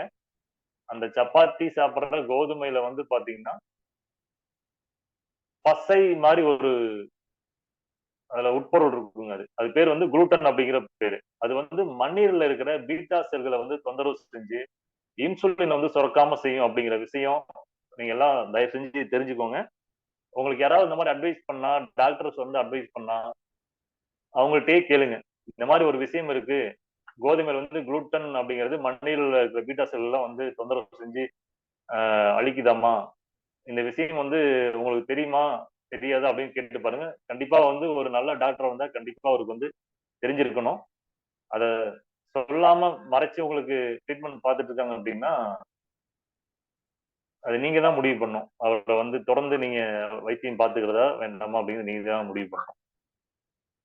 அதே மாதிரி நம்ம பார்க்குற விஷயங்கள்லாம் அக்குப்பஞ்சர் வந்து பாத்தீங்கன்னா நம்மளோட முன்னோர்கள் எழுதி வச்சதோட ரொம்ப ரொம்ப ஒத்து போகுங்க. பசித்து பூசி, மிகையினும் குறையினும் நோய் செய்யும், நோய்க்கு இடம் கொடையல், தீதும் நன்றும் பிறர் தர வாரா, மருந்தென வேண்டாவாம் யாக்கைக்கு அருந்தியது அற்றது போற்றி உனின், மாறுபாடு இல்லாத உண்டி மருத்துனின் ஊறுபாடு இல்லை உயிர்க்கு. இந்த மாதிரி குறள்கள் எல்லாமே சங்க இலக்கியங்கள்லயே புதைஞ்சு கிடக்குங்க. ஏகப்பட்ட விஷயங்கள் கொடுத்துட்டு போயிருக்காங்க. நம்ம இன்னைக்கு அதெல்லாம் வந்து மறைஞ்சு தூக்கி தூர போட்டு நம்ம ஒரு இயந்திரத்தனமான வாழ்வியல வந்து இருக்கிறதுனாலதான் நம்மளோட ஆரோக்கியம் வந்து பாத்தீங்கன்னா இவ்வளவு சீர்கெட்டு போய் கிடக்கு. ஜஸ்ட் ஒண்ணு இல்ல, மருந்தென வேண்டாவாம் யாக்கைக்கு அருந்தியது அற்றது போற்றி உணின் அப்படிங்கிற குறளுக்கு வந்து விளக்கம் மாதிரி நீங்க விளக்கம் மட்டும் கொஞ்சம் அப்பப்போ எடுத்து பாருங்களேன். முன்னாடி சாப்பிட்ட உணவு வந்து செரிக்காம அடுத்த வேளை உணவு எடுத்துக்காத, உனக்கு எந்த நோயும் வராது அப்படின்னு திருவள்ளுவர் சொல்றாருங்க. அதே மாதிரி மாறுபாடு இல்லாத முண்டி மருத்துவனி ஊறுபாடு இல்லை உயிர்க்கு அப்படிங்கிறாங்க. அதாவது உன்னோட உணவு இல்லாம வேற ஒரு உணவு எடுக்கிற அப்படின்னாங்க, இல்ல வந்து உணவு வந்து அளவோடு இருக்கணும், அது வந்து உயிர் சக்தி வந்து எந்த தொந்தரவு பண்ணாம இருக்கு அப்படின்னா, உடம்புல வந்து அந்த உணவு எடுத்துறதுக்கு வாழ்றதுக்கு எந்த ஒரு நோய் இல்லாத வாழ்க்கைக்கு உங்களை அவ்வளவு சீரா வச்சுக்கும் அப்படின்னு சொல்லி அந்த குறள்களே இருக்கு. அந்த மருந்து அதிகாரம்னு சொல்லிட்டு ஒரு 10 குறள்கள் இருக்கும். அதை திரும்ப திரும்ப திரும்ப வாய்ப்பு கிடைக்கிறப்ப எடுத்து படிச்சு பாருங்க. எவ்வளவு விஷயங்கள் வந்து நம்ம ஒரு சின்ன வயசுல இருந்து படிச்சுட்டு இருக்க ஒரு திருக்குறள்லயே வந்து சொல்லிட்டு போயிருக்காரு திருவள்ளுவர். அதே மாதிரி அக்குப்பஞ்சர் என்ன சொல்லுதுன்னு பாத்தீங்கன்னா, உடலே மருத்துவர் உணவே மருந்து. இது ரெண்டே விஷயம் தாங்க. இந்த 2 விஷயத்திலேயே வந்து பாத்தீங்கன்னா அத்தனை வந்து அடங்கிடும். உடலே மருத்துவர் உணவே மருந்து. உங்களுக்கு நீங்க ஒரு நல்ல ஒரு ஆரோக்கியமா உணவு உண்டுட்டு உடலின் மொழிகள் எல்லாம் தெரிஞ்சு நீங்க தொடர்ந்து அதை பண்ண ஆரம்பிச்சீங்க அப்படின்னா உங்களுக்கு எந்த ஒரு மருத்துவமும் தேவைப்படாது. அதே மாதிரி நீங்க உணவு வந்து சரியான உணவு எடுத்தீங்கன்னா அதுவே வந்து மருந்தாகும். உங்களுக்கு எந்த தொந்தரவும் இருக்காது. ஆனா இப்ப நம்ம என்ன பண்றோம்னா மருந்து தான் உணவா உட்கொண்டுட்டு இருக்கோம். ஆனா உணவை வந்து மருந்தா உட்கொள்ளும் நம்ம. ஆனா மருந்தை வந்து உணவா உட்கொள்ற அளவுக்கு நம்ம மருந்து எடுத்துட்டு இருக்கோங்க. அது மாதிரி நம்ம தொடர்ந்து இதுக்கு முன்னாடி வகுப்புகளையும் பேசின விஷயம் தான். மாதவிடாய் காலத்துல வந்து பாத்தீங்கன்னா நம்ம பயன்படுத்துற நாப்கின்ல வந்து அவ்வளவு விஷயங்கள் வந்து ரசாயனங்கள் வந்து பயன்படுத்துறதுல நமக்கு சொல்ல முடியாத அளவுக்கு பிரச்சனைகள் இருக்கு. பெண்களோட கர்ப்பப்பை சார்ந்த தொந்தரவுகள்ல வந்து முக்கிய காரணமா வந்து இந்த நாப்கின்ஸ் வந்து விளங்குது. அதே மாதிரி சிறு குழந்தைகளுக்கு, கை குழந்தைகளுக்கு வந்து இப்போ அந்த பேம்பர்ஸ் அப்படிங்கிற பேர்ல வந்து பாத்தீங்கன்னா பண்ற அட்டுணி இருக்கு பாருங்க. அது சொல்லவே முடியாது. என் குழந்தைக்குலாம் இது வரைக்கும் நான் வந்து என் குழந்தைக்கு பெரியவளுக்கு 7 வயசு, சின்னவளுக்கு வந்து பாத்தீங்கன்னா 3 வயசு ஆகுதுங்க. நான் மட்டும் இல்ல, என்னோட சார்ந்த நண்பர்களும் பாத்தீங்கன்னா இது வரைக்கும் நாங்க எந்த ஒரு பேம்பர்ஸ் வந்து எப்பவுமே பயன்படுத்தினது இல்லை. நாங்களும் வெளியே போறோம், கோயில் குளங்களுக்கு போறோம், வெளியில சுற்றுலா போறோம், கை குழந்தையோட 6 மாசம் 1 வருஷ குழந்தையெல்லாம் தூக்கிட்டு போறோம். எந்த வகையிலும் நாங்க வந்து பேம்பர்ஸ் வந்து பயன்படுத்தவே இல்லை. ஆனா இப்ப இருக்கிற பெண்கள்கிட்ட வந்து பாத்தீங்கன்னா பேம்பர்ஸ் வந்து வீட்டுல வந்து ஆன்லைன்ல ஆர்டர் போட்டு அவ்வளோ அடுக்கி வச்சிருக்காங்க வீட்டுல. இது எங்களோட சொந்தக்காரங்க வீட்லயே கூட நடந்துட்டு இருக்குது. அதெல்லாம் பார்க்கும்போது அவ்வளவு வேதனையா இருக்கு பார்க்கும்போதே. ஒண்ணும் இல்ல, அந்த மாதிரி குழந்தைகளுக்கு வந்து பண்ற விஷயத்த வந்து நம்மளால அப்படி இருக்க முடியுமா நம்ம யோசிக்கணுங்க. குழந்தையால வெளியில சொல்ல முடியல. அது இயல்பான ஒரு விஷயமா அவங்களுக்கு மாறி போகுது. அவங்க பிறப்புறுப்புலையும் சரிங்க, ஆசன வாயிலையும் அவ்வளோ கெடுதலான விஷயங்கள் வந்து அங்க இருக்கும். உடம்பு வேணாம்னு சொல்லி வெளியேற்றுற ஒரு கழிவு வந்து நம்ம பேக் பண்ணி அந்த இடத்துல வச்சிருக்கோம் மணிக்கணக்குல. உதாரணத்துக்கு குழந்தை யூரின் போறாங்கன்னா நைட்ல வந்து போட்டு விட்டா வந்து நம்ம எந்திரிக்க வேண்டியதுன்னு சொல்லி நிறைய பெண்கள் வந்து பேம்பர்ஸை போட்டுவிட்டு தூங்கிடுறாங்க. இடையில எந்திரிக்க முடியாது அப்படின்னு. அந்த உடம்பு வெளியேற்றுற வேண்டான்னு வெளியேற்றுறத மறுபடியும் நம்ம அங்கேயே தக்க வச்சுக்கிறோம். பிறப்புறுப்பு பக்கத்திலேயே தக்க வச்சுக்கிறோம். அது எந்த மாதிரி ஒரு விளைவு ஏற்படுத்தி நம்மள ஆரோக்கிய சீர்கேடு பண்ணணும்னு சொல்லி நம்ம நினைச்சு பார்க்கணும். அந்த அளவுக்கு வந்து இப்ப இருக்கிற பெண்கள் வந்து ஒரு விழிப்புணர்வு இல்லாம அப்படி ஒரு பிரச்சனையில சிக்கிட்டு இருக்காங்க. இது ஆண் குழந்தை, பெண் குழந்தை அப்படின்னு பெண் குழந்தைகளுக்கு வந்து பாத்தீங்கன்னா ஆரம்பத்துல இருந்தே ஸ்டார்ட் ஆயிருங்க அந்த அது சார்ந்த பிரச்சனைகள் எல்லாம். நான் வெளிவந்த கழிவை வந்து அந்த இடத்துல அடக்கி வைக்கிறது எவ்வளவு ஒரு முட்டாள்தனமான விஷயம் அப்படின்னு நம்ம வந்து புரிஞ்சுக்கணும். ஏன்னா ஒரு கோயிலுக்கு கூட்டு போறோம், நம்ம வந்து நம்ம குழந்தை நம்ம ட்ரெஸ்ல வந்து யூரின் போனாவோ ஆய் போனாவோ நம்ம பக்கத்துல எப்படி எல்லா இடத்துலயும் தண்ணி கிடைக்கும் போது ஜஸ்ட் வாஷ் பண்ணிட்டு அதுக்கு உண்டான மாதிரி நம்ம ப்ரிப்பேர் ஆகிக்கணும். நம்ம தயாராகிக்கணும். ஒரு குழந்தைய பராமரிக்கும் எல்லாம் தயாராகிக்கணும். ஆனா இது இப்ப அதெல்லாம் வந்து பாக்குறதே ரொம்ப அரிதா இருக்கு. பேம்பர்ஸ் போடுறது அப்படிங்கிறது ஒரு மாடர்ன் அப்படிங்கிற மாதிரி ஆயிப்போச்சு அது. தயவு செஞ்சு இங்க இருக்கிற பெண்கள் வந்து உங்களோட குழந்தைங்களுக்கு கைட் பண்ணுங்க. இந்த மாதிரி பேம்பர்ஸ் அப்படிங்கிற விஷயமும் அதுல அந்த யூரினை தக்க வச்சுக்கிற மாதிரியும் மலத்தை தேக்கி வச்சுட்டு வெளியில வந்து அந்த ஈரத்தை தக்க வச்சுக்கிற மாதிரியும் அவ்வளவு கெமிக்கல்ஸ் இருக்கும் அந்த இடத்துல. அது என்னதான் நீங்க ஆர்கானிக்கலா நீங்க வாங்கி பயன்படுத்தினாலும் கழிவை வந்து கழிவு நீக்க உறுப்பு அருகிலே வந்து மறுபடியும் மணிக்கணக்கில் வச்சுக்கிறது நல்ல விஷயம் கிடையாதுங்க. அதனால இது எல்லாருமே வந்து புரிஞ்சுக்கணும். அதே மாதிரி மாதவிடாய் காலத்துல பயன்படுத்துற நாட்கள் வந்து பாத்தீங்கன்னா ஆன்டிபயாட்டிக், ஆன்டி இன்ஃபிளமேஷன் அப்படின்னு ஏகப்பட்ட ஆன்டின்னு இருக்கும். எல்லாம் ஆன்டி அப்படின்னா எடுத்து பாருங்க, பயாலஜிக்கலா உயிர் சக்திக்கு எதிரான அப்படிங்கிறது தான் வந்து ஆன்டி அப்படிங்கிறதுக்கான பொருளா இருக்கும். அதே மாதிரி நம்ம கடந்த மாசம் வந்து ஷெட்யூல் ஜே அப்படிங்கிற ஒரு விஷயத்தை பார்த்தோம்.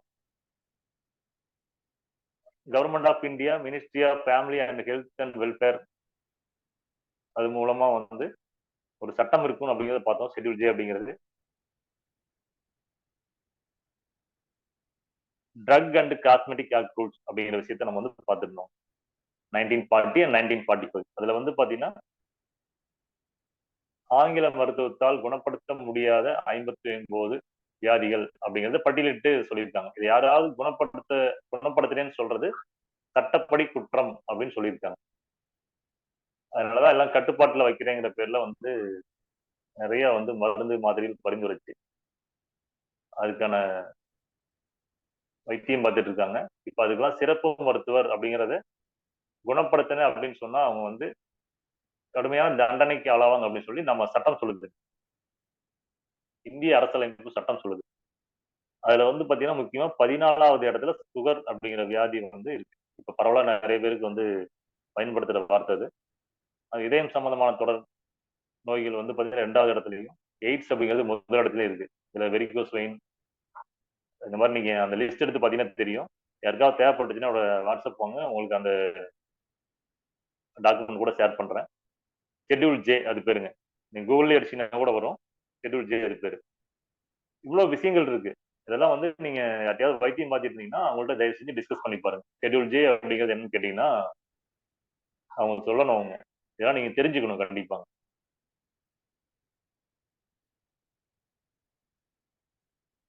அதே மாதிரி வந்து பாத்தீங்கன்னா நம்ம 4G பத்தி நிறைய பேசியிருக்கோம். பசி, தாகம், ஓய்வு, உறக்கம்.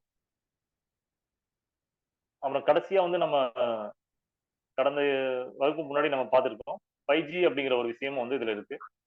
5G அப்படிங்கிறது வந்து பாத்தீங்கன்னா பசி, தாகம், ஓய்வு, உறக்கம், அதுக்கப்புறம் பாத்தீங்கன்னா நம்ம உடம்புல இருக்கிற ஒரு முக்கியமான விஷயமா காமம்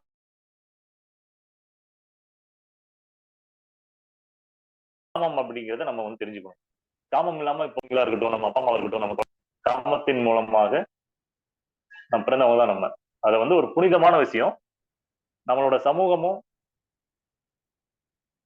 மற்ற விஷயங்கள் நம்ம வந்து அதை வந்து ஒரு மூடி மறைச்சு மறைச்சு மறைச்சு ஒரு மிகப்பெரிய தவறு பண்ணி வச்சிருக்காங்கன்னு தான் நான் சொல்லுவேன். ஏன்னா இந்த முதல்ல பசி, தாகம், ஓய்வு கரெக்டா இருந்தா 5வது விஷயம் கரெக்டா இருக்கும். 5வது விஷயம் கரெக்டா இருந்தா முதல் 4 விஷயம் ரொம்ப சரியா இருக்கும். ஆனா இது எல்லாமே வந்து நாம முறையா தெரிஞ்சுக்கிறது இல்லாம நம்ம வீட்டுல வந்து வயது வந்த பெண் குழந்தைகளுக்கும் அந்த ஒரு 13, 14 வயசுக்கு மேல இருக்க ஆண் குழந்தைகளுக்கும் கட்டாயம் நம்ம வந்து இந்த முதல் 4 விஷயத்த சொல்ற மாதிரி அந்த விஷயத்தையும் வந்து கண்டிப்பா வந்து நம்ம சொல்லிக் கொடுக்கறதுக்கு நம்ம ஃப்ரெண்ட்லியா இருக்கணும் நம்ம குழந்தைகளோட. ஏன்னா இப்ப இருக்கிற நிறைய பிரச்சனைகள் காரணம் வந்து அடிப்படை காரணம் வந்து திருமணமானவங்களுக்கு இது ஒரு பெரும் பிரச்சனையா இருக்குங்க. அதனாலதான் பாத்தீங்கன்னா இப்போ ஃபெர்டிலிட்டி சென்டர்லாம் நிறைய ஏகப்பட்டது ஓபன் பண்ணிட்டு இருக்கிறதுக்கு அடையாளமா அதுதான். கட்டாயப்படுத்தி கூட்டு போய் குடும்ப கட்டுப்பாடு பண்ண ஊர் நம்ம ஊருங்க. அதுக்கு பணம்லாம் கொடுக்கறேன், அரிசி தரேன், இவ்வளவு காசு தர்றேன் அப்படின்லாம் சொல்லி குடும்ப கட்டுப்பாடு பண்ண ஊர் நம்ம ஊர். நீங்க 80ஸோட கடைசியில பாத்தீங்கன்னா அந்த சிம்பிள்லாம் வந்து கவர்மெண்ட் அறிவிச்சுட்டே இருப்பாங்க. மக்கள் தொகையை கட்டுப்படுத்தணும் கட்டுப்படுத்தணும் அப்படின்னு. ஏன்னா அந்த அளவுக்கு வந்து குழந்தைங்க பிறந்துட்டு இருந்துச்சு. இப்போ ஆப்போசிட்டா அப்படியே ஃபெர்டிலிட்டி சென்டர் தேடி ஓடிட்டு இருக்காங்க. அந்த மாதிரி ஒரு வாழ்க்கை, இயந்திரத்தனமான வாழ்க்கை. நம்ம ஆரோக்கியத்தை சீரழிச்சு உணவு முறை, சரியான உணவு முறை இல்லாம பணம் பணம் பணம்னு ஓடுற மாதிரியான ஒரு கட்டமைப்புல பணம் கொடுத்தா குழந்தை கிடைக்குது, 5 லட்சம் ஆனாலும் சரி 20 லட்சம் செலவு குழந்தை கிடைக்குது அப்படிங்கிற மாதிரி. அது நம்ம குழந்தை அப்படிங்கிறதுக்கு என்ன கேரண்டி அப்படிங்கிறது யாருக்கும் தெரியாது. அந்த மாதிரி நம்ம வந்து ஓட வச்சிருக்காங்க அப்படிதான் நம்ம சொல்லணும். அதுக்கு நம்மளும் வந்து ஒரு பங்குதான் அதுல. நமக்கு விழிப்புணர்வு இல்லாததும், நம்ம அதை சரியா கடைபிடிக்காததும், ஆரோக்கியம் சம்பந்தமா நம்ம கேர் பண்ணிக்காததும் அது ஒரு மிக முக்கியமான காரணம். இந்த தாம்பத்தியம் வந்து என்ன பண்ணும் அப்படின்னா, உங்களுக்கு நிறைய பிரச்சனைகள் வர்றத தடுக்கும். ஆரோக்கியம் தொடர்பான பிரச்சனை வர்றத ரொம்ப சரியா வந்து கையாளும். நீங்க அத முறையா பயன்படுத்தீங்க அப்படின்னா, நல்ல தூக்கம் இருக்கும். நல்ல தூக்கம் வரும்போதே உங்களுக்கு பார்த்தீங்கன்னா, பசி, தாகம், ஓய்வு இருக்கும், உடல் கடில் நீக்கம் எல்லாம் வந்து ரொம்ப சீரா இருக்கும். இதெல்லாம் வந்து இன்னொன்னு அத வந்து ஒரு கலையா பார்க்கணும். கலவிய வந்து கலையா பார்க்கணுங்க. குடும்ப மகிழ்ச்சி எப்படி அதிகமாகும்? கணவன் சொல்றத மனைவியும், மனைவி சொல்றத கணவனும் எப்படி வந்து ஏத்துப்பாங்க அப்படிங்கிறதும், இதுல நெறைய விஷயங்கள் இருக்கு. அதுக்கு வந்து அடிப்படையிலே வந்து ஆரோக்கியமா இருக்கணும். இந்த ஆரோக்கியம் சரியா இருந்தா தான் அந்த விஷயம் சரியா இருக்கும். அது சரியா இருந்துச்சுன்னா தான் ஆரோக்கியம். இது 2மே வந்து பார்த்தீங்கன்னா, உடலும், மனமும் போல. இது 2ம் சரியா இல்ல அப்படின்னா தான் அங்க பிரச்சனையே ஸ்டார்ட் ஆகும். நீங்க இப்ப இருக்கிற நெறைய விவாகரத்து பிரச்சனைலாம் காரணமா வந்து முக்கியமான காரணம் பார்த்தீங்கன்னா, வெளியில அதிகமா சொல்ல மாட்டாங்க. பட் ஆனா, அவங்களோட உட்கார்ந்து இப்ப நாங்கலாம் நெறைய கவுன்சிலிங்லாம் குடுக்கும்போது வந்து பார்த்தீங்கன்னா, அந்த பிரச்சனை தான் இருக்குங்க. மருந்து, மாத்திரைகள் அதிகமா எடுத்து வந்து பார்த்தீங்கன்னா, ஆண்களுக்கு வந்து பார்த்தீங்கன்னா, எழுச்சி இல்லாம இருக்கிறது. பெண்களுக்கு வந்து அந்த உணர்வற்று போன மாரி ஒரு நிலை. இரவு தூக்கம் கெடுறது. அந்த பணிச்சுமை. இப்படிங்கிற மாரி பல்வேறு விதமான சூழ்நிலையில வந்து ஆட்படுறதுனால, இந்த மாரி தொந்தரவுக்கு ஆளாவுறாங்க. கணவன் மனைவி இடையே ஒரு அந்யோன்யம் இருக்கணும், காதல் இருக்கணும், ஒற்றுமை இருக்கணும். நீங்க சொன்னா நான் கேட்கணும், நான் சொன்னா நீங்க கேட்கணும். அப்படிங்கிற ஒரு கருத்து பரிமாற்றம். இதெல்லாம் வந்து இந்த காலகட்டத்துல ரொம்ப குறைஞ்சு போனதுக்கு காரணம், ஆரோக்கிய சீர்கேடுன்னே சொல்லலாம் நீங்க. அது கரெக்ட்டா இருந்துச்சுன்னா வந்து பார்த்தீங்கன்னா, இவ்ளோ ஃபெர்டிலிட்டி சென்டர் வந்து பார்த்தீங்கன்னா, போட மாட்டாங்க யாரும். ஏன்னா, திருமணம் பண்ணியும் வந்து பார்த்தீங்கன்னா, அந்த உணவு முறை சீர்கேடு, வாழ்வியல் சீர்கேடு, இதெல்லாம் அவ்ளோ ஒரு ஆக்கிரமிப்பு. இப்ப இருக்கிற ஜெனரேஷன் மேல. சில நேரங்கள்ல பார்க்கும்போதெல்லாம் ரொம்ப வருத்தமாவே இருக்குங்க. எத நோக்கி ஓடுறாங்க? சம்பாரிச்ச பணத்த அத்தனையும் கொண்டு போய் ஒரு குழந்தைக்காக குடுக்குறது. மறுபடியும் இஎம்ஐ போடுறது. அதுக்கும் இஎம்ஐ நெறைய இருக்குங்க இப்போ. கடன் வாங்குறது. அப்புறம் சமூகத்துக்காக குழந்தை பெத்துக்கிறது. அப்படிங்கிற விஷயங்கள்லாம் இருக்கு. இப்போ நெறைய பேர் வந்து பார்த்தீங்கன்னா, ஜஸ்ட் திருமணம் ஆனோனே குழந்தை பெத்துக்கிறனாலும், அந்த கலவி இன்பத்த வந்து காமத்த வந்து முழுமையா வந்து அனுபவிக்கிறாங்கன்னு கேட்டா, கண்டிப்பா வந்து கேள்விக்குறியா தான் இருக்கு. அந்த அளவுக்கு உடம்புலயும், மனசுலயும் பிரச்சனையோட இருக்காங்க. கணவன் வேலைய விட்டு வர்றது நைட் 10 மணி, 11 மணியா இருக்கும். அந்த நேரத்துல மனைவி இரவு பணியில இருப்பாங்க. இந்த மாரி பெரும்பான்மையான சமூகம் அந்த மாரி மாறிட்டு இருக்கிறது, ஒரு ஆரோக்கியமான சூழ்நிலை வந்து கிடையாதுங்க. அதே மாரி ஒரு ஆண் வந்து பாத்தீங்கன்னா, இந்த தாம்பத்தியத்துல வந்து பாத்தீங்கன்னா, ஈடுபடும்போது அவங்களுக்கு சில நிமிஷங்கள்ல வந்து பாத்தீங்கன்னா, அவங்களுக்கு முடிஞ்சிடும். ஆனா பெண்ணுக்கு அப்படி கிடையாது. நெறைய விஷயங்கள் வந்து அவங்களுக்கு தேவைப்படும். உட்கார்ந்து பேசுறதுல இருந்து, அன்னைக்கு என்ன நடந்துச்சு அப்படின்னு கேட்கறதுல இருந்து, அவங்களுக்கு முறையா வந்து இன்பம் வழங்க வேண்டியது ஒரு ஆணோட கடமையா வந்து இந்த சமூகம் வந்து எப்ப பாக்குதோ, பெண் வந்து எப்ப வந்து ஒரு சந்தோஷமான மனநிலையில குடும்பத்தை நிர்வகிக்கிற ஒரு ஆரோக்கியமான சூழ்நிலையில இருக்காங்களோ, அப்பதான் வந்து இந்த சமூகம் வந்து உண்மையா வந்து சுதந்திரம் அடைஞ்ச மாரி ஒரு நிலை வந்து ஏற்படும் அப்படிங்கிறது என்னோட கருத்துங்க. அதனால நம்ம முதல் பசி, தாகம், ஓய்வு உறக்கத்துக்கு அந்த முதல் 4 விஷயத்துக்கு எந்த அளவுக்கு இம்பார்ட்டன்ஸ் குடுக்கணுமோ, அந்த அளவுக்கு சம அளவுல வந்து பாத்தீங்கன்னா, இந்த 5வது விஷயமான காமத்துக்கும், கலவி முறைக்கும் கண்டிப்பா குடுக்கணும் அப்படிங்கிறது இயல்பான, இயற்கையான ஒண்ணுங்க. இது நம்ம மனிதர்கள் மட்டும் இல்ல, அனைத்து விலங்குகளுக்கும் பொதுவானதுங்க இது. இத பத்தி பேசுறதுக்கு எனக்கு கண்டிப்பா வந்து எந்த தயக்கமும் கிடையாது. இப்ப பேசுறதுக்கு வந்து நெறைய பேர் கூச்சப்பட்டு தயங்குனதுனால தான் இந்த சமூகம் வந்து இவ்வளோ ஒரு பிரச்சனைகள்ல மாட்டி, சிக்கி சீரழிஞ்சுட்டு இருக்கு. வெளிநாடுகள்லாம் வந்து பாத்தீங்கன்னா, கவுன்சிலிங்கா இருக்கட்டும், குழந்தைகள் கல்வியா இருக்கட்டும், இதெல்லாம் நெறைய இருக்குங்க. அதனால தான் வந்து பாத்தீங்கன்னா, அவங்கலாம் நம்மளோட கொஞ்சம் இயல்பா இருக்கிற மாரி இருக்கும். பட் நம்ம ஊர்ல வந்து அதெல்லாம் மறைச்சு வச்சு இது தவறான விஷயம் அப்படிங்கிற பேர்ல வந்து பண்ண ஒரு காரியம் தான். இப்ப இந்த அளவுக்கு வந்து பாத்தீங்கன்னா, சிறு வயதிலேயே வந்து பாத்தீங்கன்னா, தப்பு பண்றாங்க அப்படிங்கிற பேர்ல நெறைய குற்ற சம்பவங்கள் வந்து நடந்துட்டு இருக்கு. ஆண்களுக்கா இருக்கட்டும், பசங்கள் கூட இப்ப வெளியில வந்து வெளிய போறது வந்து கேரண்டி இல்லாம இருக்கு. நான் முன்னாடியே சொன்ன மாரி தாங்க. இந்த பிரைட் வாக் அப்படிங்கிற மாரி வந்து கே ஆயிட்டு இருக்காங்க நெறைய பசங்க. இதுக்கு எல்லாம் அடிப்படை காரணங்கள் வந்து பாத்தீங்கன்னா, உடல் பற்றிய புரிதல் இல்லாதனாலும், ஆரோக்கியம் தொடர்பான விழிப்புணர்வு இல்லாதது தான் வந்து மிக முக்கிய காரணமா இருக்கும்.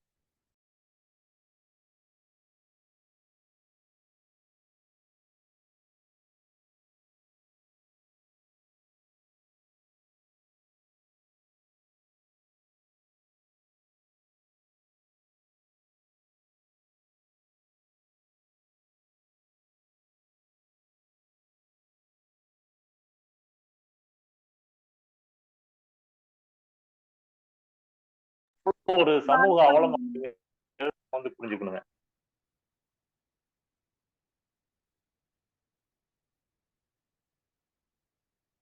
நல்லதுங்க. நம்ம குறிப்பிட்ட டைம் வந்து நிறைவடைஞ்சிருச்சு. இந்த விஷயங்கள்லாம் நான் வந்து உங்கள்ட்ட பகிர்ந்துக்கணும்னு நினைச்சேன்.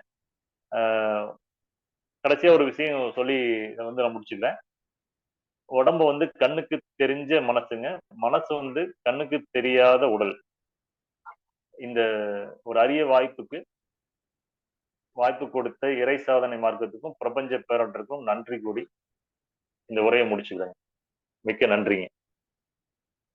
நல்லது. வாழ்க வளமுடன். இப்போ ஒரு 10 to 15 மினிட்ஸ் நீங்க வந்து உங்களுக்கு கேள்விகள் இருந்தா கேட்கலாம். தொடர்ந்து உங்களுக்கு நிறைய கேள்விகள் இருக்குன்னா நீங்க என்னோட தொலைபேசி எண் வாங்கிக்கலாம். வாங்கிட்டு நீங்க வந்து பாத்தீங்கன்னா அடுத்தடுத்த நாட்கள் கூட நீங்க அழைக்கலாம். நல்லதுங்க. என்னோட தொலைபேசி எண் சொல்றேன். ஒரு முறை எல்லாரும் நோட் பண்ணா கூட நோட் பண்ணிக்கிங்க. 98 944 91 554. இதை குறிச்சு வச்சுக்கோங்க. சப்போஸ் யாராவது குறிப்பெடுக்கல அப்படின்னாலும் நீங்க இங்க இருக்கிற நிர்வாகிகள்கிட்ட கேட்டீங்கன்னாலும் அவங்க மூலியமா வாங்கிட்டு நீங்க தயங்காம என்ன அழைக்கலாம். உங்களுக்கு தேவையான விழிப்புணர்வு சந்தேகங்கள் வந்து கொடுக்கப்படும். சந்தேகங்கள் தீர்க்கப்படும். இல்ல வாட்ஸ்அப்ல கூட நீங்க தொடர்பு கொள்ளலாம். வாய்ப்பு கிடைக்கும் போது கண்டிப்பா உங்களை நான் அழைச்சோ இல்ல வந்து நான் குரல் பதிவாவோ உங்களுக்கு விளக்கம் கொடுக்க நான் தயாரா இருக்கேன். நல்லதுங்க. வாழ்க வளமுடன். ஒரு 7:30 வரைக்கும் உங்களுக்கு ஏதாவது கேள்விகள் இருந்தா நீங்க கேட்கலாங்க தாராளமா.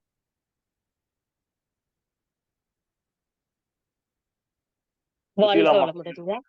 சொல்லுங்க. வாழ்க வளமுடனுங்க. இதுவரை நமக்காக சிறப்பாக ஒரு ஆரோக்கிய வாழ்வியல் ஹெல்த்தி லிவிங் அப்படின்னு சொல்லி அக்குபஞ்சரிலிஸ்ட் தேவராஜன் ஐயா அவர்கள் நமக்கு சிறப்பான ஒரு உரையை கொடுத்தார்கள். ஐயா அவர்கள் அருட்பேராற்றல் கருணையினால் உடல் நலம், நீலாயுள், நிறை செல்வம், உயர் புகழ், மெஞ்ஞானம் ஓங்கி வாழ்க வளமுடன். ஐயா அவர்களின் அருள் தொண்டு வாழ்க வளமுடன். ஐயாவிடம் கேள்வி கேட்க இருக்கும் அன்பர்கள் ஹேண்ட் ரைஸ் பண்ணவும், ஒவ்வொருவராக கேட்கலாம். சுசீலாம்மா வாழ்க வளமுடன். அம்மா சுசீலாம்மா வாழ்க வளமுடன். வாழ்க வளமுடன்ங்க. வாழ்க வளமுடன்மா. சொல்லுங்கம்மா. கோதுமை சேர்க்கறதுனால என்னன்னு சொல்றீங்க? மண்ணீர்ல கோதுமையில ஒரு உட்பொருள் இருக்குமா, குளூட்டன் அப்படிங்கிற உட்பொருளுங்க. அது வந்து நம்ம மண்ணீரல வந்து தொந்தரவு பண்ணி இன்சுலின் சுரக்க விடுறதுக்கு தாமதம் பண்ணும். தொடர்ந்து நம்ம எடுத்துக்கும் போது பாத்தீங்கன்னா அது சரியான விஷயம் கிடையாதுன்னு வச்சுங்களேன். மண்ணில இருக்க பீட்டா வந்து பாத்தீங்கன்னா தொந்தரவு செஞ்சு இன்சுலின் சுரக்கிறத வந்து தொந்தரவு பண்ணுங்க. அது கோதுமை வந்து சர்க்கரை இருக்கவங்க கோதுமை. ஆமாங்க. நிறைய டாக்டர் வந்து பாத்தீங்கன்னா கோதுமை எடுத்துக்கன்னு சொல்லுவாங்க. கோதுமை நமக்கான உணவே கிடையாதுங்க. நம்ம எங்க பிறந்திருக்கோமோ அதை சுத்தி வந்து பாத்தீங்கன்னா அதிகபட்சம் ஒரு 500 கிலோமீட்டர்ல என்ன விளையுதோ அதுதான் நமக்கான உணவுங்க. அப்படிதான் இயற்கை வந்து நம்மளை படைச்சிருக்கு. சரிங்க சரிங்க. ஆயிரக்கணக்கான மைல்களுக்கு அப்பால் விளையிற கோதுமை வந்து நமக்கான உணவு கிடையாதுங்க. அங்க இருக்கிற வடநாட்டவர்களுக்கு அது உணவுங்க. அங்க இருக்கிற சீதோஷ்ண நிலைக்கு, கிளைமேட்டுக்கு, அவங்களோட பிறந்த வாழ்வியலுக்கு அது வந்து அவங்க சாப்பிட்றாங்கன்னா நல்ல முறையில செரிமானம் ஆயிரும். அந்த வெப்ப சூழ்நிலை அதிகமா இருக்கிறதுல சீக்கிரம் செரிமானம் ஆயிரும். அவங்களுக்கு இயல்புல இயற்கையிலே அந்த சக்தி இருக்கும் அதை செரிமானம் பண்ற அளவுக்கு. நம்ம இருக்கிற சீதோஷ்ண சூழ்நிலையில தட்பவெப்ப நிலையில அந்த சரியான உணவு நமக்கு கிடையாதுங்க. என்னைக்காவது ஒரு நாள் சாப்பிடறாலும் தொந்தரவு ஏற்படாது. தொடர்ந்து அதை வந்து நீங்க எனக்கு சக்கரை வியாதி இருக்கு, நான் தினந்தோறும் அதை வந்து எடுத்துக்கிறேன் அப்படிங்கிறது வந்து பாத்தீங்கன்னா சரியான விஷயம் கிடையாதுங்க. கேப்ப, வரகு, குதிரைவாளி அதை எடுத்துக்கலாம். அதெல்லாம் நம்ம ஊர் உணவுமா. நம்மளோட பாரம்பரிய உணவுகள் நீங்க வந்து தயங்காம எப்பெல்லாம் பசிக்குதோ அப்பெல்லாம் தாராளமா எடுத்துக்கலாங்க. நீங்க முன்னாடியே ஆமாங்க, அதை முன்னாடியே நீங்க வந்து பவுடர் பண்ணி மாசக்கணக்கில் வச்சுக்க கூடாதுங்க. எப்ப நீங்க பயன்படுத்துறீங்களோ அப்ப பவுடர் பண்ணீங்கன்னா ரொம்ப அருமையான விஷயம். இப்ப நம்ம பாட்டி எல்லாம் பண்ணிருப்பாங்க. ஆமா, ஒரு மாசத்துக்கு பவுடர் பண்றோம், அவ்வளவுதான். ஒரு மாசம் பாத்துருப்பீங்க நீங்க. இந்த பக்கம் உலக கொதிச்சிட்டு இருக்கும். ஆனா இப்ப யாரும் மாச கணக்குல ஒரு 3 மாசம் டிபார்ட்மெண்ட் ஸ்டோர்ல இருக்கும். அடுத்த ஒரு 3 மாசம் 6 மாசம் நம்ம வீட்டுல இருக்கும். அதுல ஆமாங்க. இருக்கோட அதோட அதோட சுயத்தன்மை வந்து இழந்து போய் சத்துக்கள் எல்லாம் குறைஞ்சி அதுக்கப்புறம் தான் ஓ! நமக்கு கிடைக்கும் அது. இல்லைங்கய்யா, 1 அதெல்லாம் மாசத்துக்கு பவுடர் பண்ணிக்கலாம். பண்ணா அதுவே வந்து சரியான விஷயம் கிடையாது. ஆனா வேற வாய்ப்பு இல்லை அப்படிங்கும்போது நீங்க அதை பண்ணி பசியில போது சாப்பிடுங்க. ஆனா அப்பைக்கு அப்ப அரைச்சு நீங்க சாப்பிடுறது சரியான விஷயங்க அது. சரிங்க. இந்த ஃபோன் நம்பர் 989444 915554ங்க தேவராஜன். 91 ஆமாங்க 915554ங்க. 554 முதல் நம்பர்யா? ஆமா முதல் 98 முதல் 944 என்னங்கய்யா? 91 91 98 944 சரிங்கய்யா. 91 554. 554 ஆமா ஆமாங்க ஆமா. சரிங்க. நல்லதுங்கம்மா. நன்- அடுத்த கேள்வி நன்றிங்கய்யா. போலாமா? வாழ்க வளமுடன். அடுத்ததாக நல்லது. ஐயாவிடம் கேள்வி கேட்க விரும்பும் அன்பர்கள் ஹேண்ட் ரைஸ் பண்ணவும். வாழ்க வளமுடன்.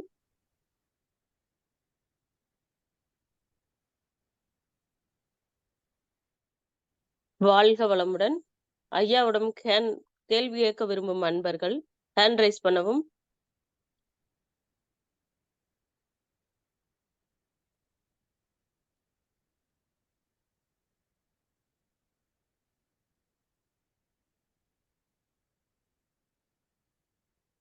கார்த்திகேயனிமா சொல்லுங்க. கார்த்திகேயனி வாழ்க வளமுடன். உங்களுக்கு அன்மியூட் கொடுத்திருக்கேங்கம்மா. வாழ்க வளமுடன். கார்த்திகேயனி அம்மா வாழ்க வளமுடன். உங்களுக்கு அன்மியூட் கொடுத்திருக்கேன். வாழ்க வளமுடன்மா. வாழ்க ஐயாவோட வளமுடன். கேள்வி. கேக்குதாமா நான் பேசுறது? கேக்குதுங்கம்மா. சொல்லுங்கம்மா. கேள்வி ஐயா சொல்லுங்க. சொல்லுங்கம்மா. ஐயா ஐயா வாழ்க வளமுடன். வாழ்க வளமுடன். எனக்கு எனக்கு இந்த வெர்டிகோ ப்ராப்ளம் இருக்குதுங்கய்யா. அதுக்கு சரிங்க.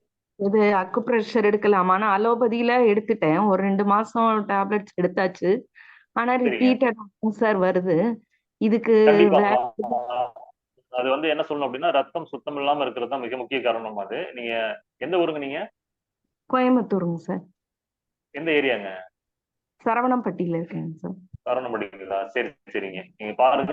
சப்போஸ் அந்த பக்கத்துல யாராவது அக்குபஞ்சர் பாருங்க. இல்ல அப்படின்னா நீங்க நாளைக்கு கால் பண்ணுங்க. உங்களுக்கு நான் கைட் பண்றேன். வாய்ப்பு இருந்தா நீங்க இந்த பக்கம் வந்தீங்கன்னாலும் ட்ரீட்மெண்ட் கூட எடுத்துக்கலாம் நீங்க. நீங்க இந்த எந்த சொன்ன விஷயங்கள் கடைபிடிக்கலாம்னு பாருங்க. பசி தாகம் ஓய்வு. செட்டிப்பாளையத்துல இருக்குமா? செட்டிப்பாளையம். செட்டிப்பாளையம். ஓகே ஆமா ஆமா. நீங்க சரி. ஒரு வாட்ஸ்அப் மட்டும் பண்ணி வைங்க. நான் உங்களுக்கு வாய்ப்பு கிடைக்கும்போது நான் அழைக்கிறேன். கண்டிப்பா என்னோட ஓய்வு நேரத்துல அழைக்கிறேன் உங்களுக்கு. இல்ல உங்களுக்கு வந்து உடனடி தேவை இருக்குன்னா நாளைக்கு வந்து நீங்க கால் பண்ணுங்க. உங்களுக்கு தேவையான விளக்கம் வந்து நான் தரேன் உங்களுக்கு. சரிங்க சார். இது சரியாகக்கூடிய விஷயம் தான். உங்களோட வயசு என்னம்மா? எனக்கு 51ங்க சார். சரி சரிம்மா. சரியாகக்கூடிய விஷயம் தாங்க. நீங்க தொடர்ந்து வந்து இந்த நாட்பட்ட ரொம்ப நாள் வந்து நம்ம சேர்த்து வச்சிருக்க கழிவுன்னு வச்சுங்களேன். இது கொஞ்சம் கொஞ்சமா வந்து பாத்தீங்கன்னா அங்க தேங்கி கிடக்கு. அது நீங்க வாழ்வியல் நான் இப்ப சொன்ன வாழ்வியல் வந்து சரியா பசி தாகம் ஓய்வு உறக்கம் வந்து சரியான முறையில நீங்க பின்பற்றீங்க அப்படின்னா அப்பப்போ விரதம் போடுறது அதெல்லாம் சரியா பின்பற்றீங்க அப்படின்னா கண்டிப்பா அதுல வந்து வெளியே வர முடியும். இதுக்காக மருந்து மாத்திரைகள் நீங்க எடுத்துட்டு இருக்கீங்க அப்படின்னாக்க அது சரியான விஷயங்கள் இல்லைங்க. அது மேலும் தொந்தரவுகள் அந்த மருந்து மாத்திரைனால வர்ற பக்க விளைவு தொந்தரவுகள் இன்னும் அதிகமா தான் ஆகும். அதனால 2 மாசம் எடுத்துட்டு அப்படியே ஸ்டாப் பண்ணிட்டேன். ஏன்னா இது இருக்கதான் செய்யும். அதனால திரும்ப திரும்ப சாப்பிட்டு பிரயோஜனம் இல்லைன்ட்டு தான் ஸ்டாப் பண்ணிட்டேன் மருந்துங்களை. ஆமா. ஒரு விஷயம் வந்து நீங்க புரிஞ்சுக்கணும். உங்களுக்கு வந்து நீங்க ஒரு மருந்து சாப்பிட்டு ஒரு விஷயம் சரியாகுது அப்படின்னா திரும்ப திரும்ப நீங்க அதை வாங்க வேண்டியது இல்ல. மாசம் மாசம் மருந்து மாத்திரைகள் வாங்குறது ஒரு பட்ஜெட் ஒதுக்க வேண்டியது இல்ல. ஒரு விஷயங்கள் வந்து சரியா போகுது அப்படின்னா நீங்க மருந்து சாப்பிட்டோம்னா சரியா இருக்கணும். சரிங்க சரிங்க. புரியுதுன்னு நினைக்கிறேன் உங்களுக்கு. ஏன்னா அது என்ன சொல்லுவாங்கன்னா அந்த பிரிஸ்கிரிப்ஷன் வந்து மாசம் மாசம் நம்ம டாப் அப் பண்ணிட்டே இருப்போம். அது டாப் அப் பண்றது வந்து பாத்தீங்கன்னா குறையாது. இப்ப 4ன்னா 5 ஆகும், 6 ஆகும், 8 ஆகும், 10 ஆகும். இன்னும் ஒரு 2 வருஷம் போச்சுன்னா அது 19, 20 மாறும் அது. அதனால அந்த ஒவ்வொரு மாத்திரைக்கும் இன்னொரு பக்க விளைவு இருக்குங்க. அது மூலமா நமக்கு இன்னொரு பிரச்சனை வரும். அந்த மாதிரி நம்ம அறியாம அது தெரியாம பண்ற தவறுதாமா. தயவு செஞ்சு நீங்க அந்த இயற்கை வாழ்வியல் வந்து வச்சுக்கோங்க. அதை பின்பற்றது மூலமா கண்டிப்பா வந்து உங்களுக்கு ஒரு நிவாரணம் கண்டிப்பா உங்களுக்கு கிடைக்கும். முயற்சி பண்ணுங்க. வாழ்த்துக்கள். ஃபுட் இருக்காங்களா சார்? ஃபுட் எதுவும் எடுக்கலாமா? நம்மளோட பாரம்பரிய உணவுகளே போதும். நம்ம என்ன தொடர்ந்து நம்மளோட ஊர் உணவு அதை நீங்க பயன்படுத்தினா போதும். அதை பசி தாகம் காலையில 6 மணிலேருந்து சாயந்தரம் 6 மணி 7க்குள்ள சாப்பிட்றது தான் நம்மளோட உணவுங்க. அதுக்கப்புறம் சாப்பிட்றது எல்லாமே தொந்தரவுக்கு உட்பட்டது தான். தாமதமா சாப்பிட்ற உணவுகள் எல்லாமே நம்ம பிரச்சனைகளை தான் ஏற்படுத்தும். இரவு நேரத்துல உடம்பு வந்து முழு ஓய்வுல இருக்கணுங்க. கல்லீரல் வந்து முழு ஓய்வுல இருக்கணும். நம்ம இதுக்கு முன்னாடி நம்ம நிகழ்வு கலந்துக்கிட்டீங்கன்னு தெரியல, நிறைய இதை பத்தி பேசியிருக்கோம். இரவு நேரத்துல இரவு 9 மணில இருந்து காலையில 3 மணி வரைக்கும் வந்து பாத்தீங்கன்னா கல்லீரல் வந்து முழு ஓய்வுல இருக்கணுங்க. நம்ம அதுக்கப்புறம் தான் சில பேர் வந்து 9-10 மணிக்கு தான் சாப்பிடுவோம். சாப்பிட்றதுக்கும் தூங்குறதுக்கும் 2 மணி நேரம் இடைவேளை வந்து கண்டிப்பா இருக்கணும். அதை நம்ம முறையா பண்றோமான்னு பார்த்துக்குங்க. அதை யாரெல்லாம் பண்ணலையோ அவங்களாம் வந்து பாத்தீங்கன்னா அந்த ஆரோக்கியமான தொந்தரவுகளே தான் இருப்போம். அதனால முடிஞ்ச வரைக்கும் சீக்கிரமா எல்லாருமே சாப்பிட்டுக்குங்க. ஒரு 6 to 7க்குள்ள சாப்பிட்டுங்க. நான் வெளியில இருந்து வர்றதுக்கு லேட் ஆகுதுனாலும் அந்த நேரத்துல வீட்டுல உணவு ரெடியா இருக்க மாதிரி திட்டமிட்டுக்குவாங்க. இல்ல பழங்கள் உணவு எடுத்துங்க, சீக்கிரமா சாப்பிட்டு மாதிரி திட்டமிட்டுக்குவாங்க. இப்பெல்லாம் இரவு தூங்குறதே 9 மணிங்கிறது கிடையவே கிடையாது. நல்லா 11 மணி 12 மணி 1 மணிக்கு போயிடுச்சு. எந்த அளவுக்கு நம்ம தாமதமா தூங்குறோமோ அந்த அளவுக்கு நம்ம ஆரோக்கியம் வந்து கீழே போயிட்டு இருக்குங்க. அதை வந்து எல்லாருமே புரிஞ்சுக்கணும். அதனால முடிஞ்ச வரைக்கும் சீக்கிரமா தூங்குங்க. காலையில அதிகாலை அடுத்த நாள் சீக்கிரமா தூங்க ஆரம்பிச்சிருவீங்க. அந்த மாதிரி சாப்பிடும் போது எல்லாருமே நல்லா மென்று ரசிச்சு ருசிச்சு சாப்பிடுங்க. அவசரமா அள்ளி போட்டு ஓடுறது எல்லாமே தவறான விஷயம். உணவை ரசிச்சு சாப்பிடறதுக்காகவும். ஆனா நம்ம டைரக்டா உள்ள போட்டு நம்ம தொண்டை அது என்ன பெரிய தெரியாது. அது வெறும் ஒரு பொருள், உணவு பொருள், அவ்வளவுதான். அதனால எல்லாருமே வந்து இரவு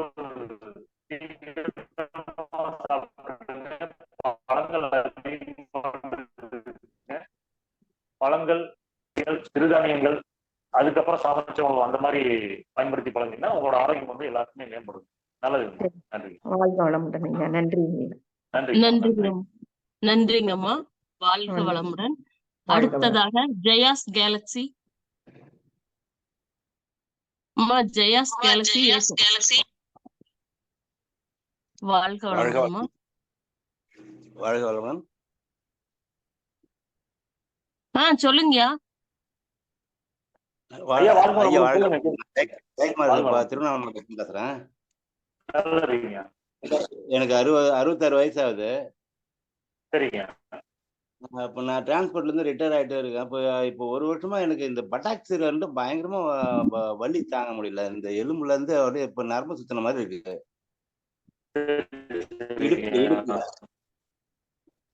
இடுப்புல ஆமா. காலையில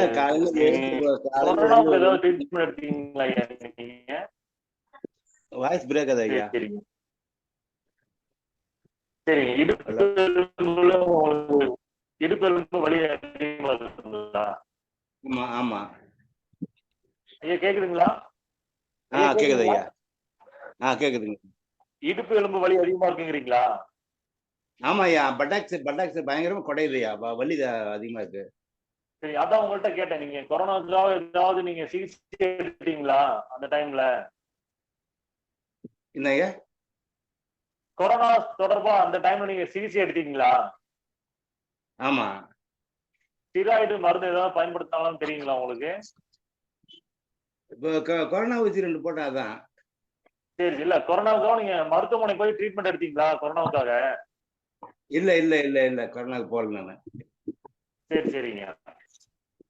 ஏன்னா இந்த மாதிரி சிகிச்சை எடுத்தவங்களுக்கு இந்த ஸ்டெராய்டு போன்ற கடுமையான மருந்துகள்லாம் பயன்படுத்தும் நிறைய பேருக்கு வந்து இடுப்பு எலும்பு தேய்மானம் அந்த பிரச்சனைகள், அது சார்ந்த பிரச்சனைகள் நிறைய வந்திருக்குங்க. அது நிறைய பேர்த்த நாங்க சந்திச்சிருக்கோம். அந்த மாதிரி இது கொரோனா ஊசிகளுக்கும் பக்க விளைவா கூட இருக்கிறதுக்கு வாய்ப்பு இருக்குங்க. நீங்க பக்கத்துல இருக்க தொடு சிகிச்சையாளர் இருந்தாங்கன்னா அவங்கள அணுகுங்க.